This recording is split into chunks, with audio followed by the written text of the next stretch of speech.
Alors une fois qu'on sait, qu'on est bien au clair sur la définition de l'EMI et sur son intérêt, on peut quand même se poser la question de son importance à l'école. Parce que à la fois dans la loi de refondation, on a au moins 6 occurrences sur l'EMI, on voit apparaître l'EMI dans les EPI, puisqu'il y a un EPI spécifique consacré à l'information, on voit apparaître l'EMI dans le parcours citoyen.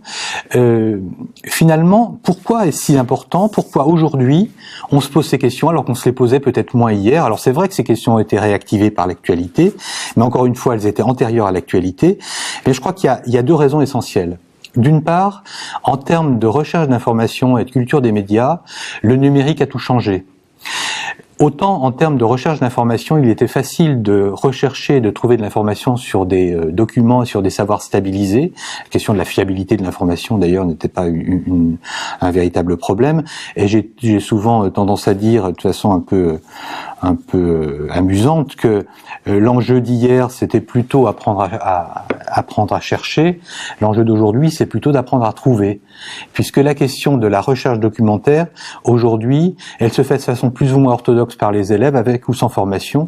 Et d'ailleurs, quand on tente de les former à la recherche d'information, c'est aussitôt pour aller dans des voies que nous n'avons pas imaginées en formation. En revanche, quand il s'agit d'analyser le résultat d'une recherche, je crois que là, tout se joue, et c'est là qu'on a véritablement à construire des compétences extrêmement solides auprès des jeunes. Donc la question du numérique, qui a changé effectivement les lignes, qui a changé les frontières, qui a aussi changé les frontières, je le disais, dans la recherche d'information, mais y compris dans la question, dans les articulations entre information, médias, presse.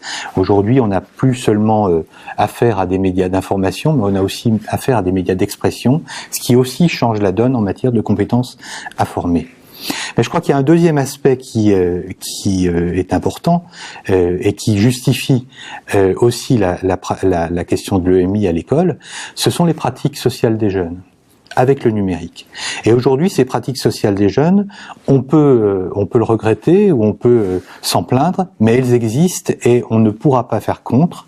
Je crois qu'il faut surtout faire avec, c'est-à-dire s'interroger sur les compétences auxquelles l'école doit former, pour que ces compétences soient transférables sur les pratiques individuelles des élèves une fois la porte de l'école fermée.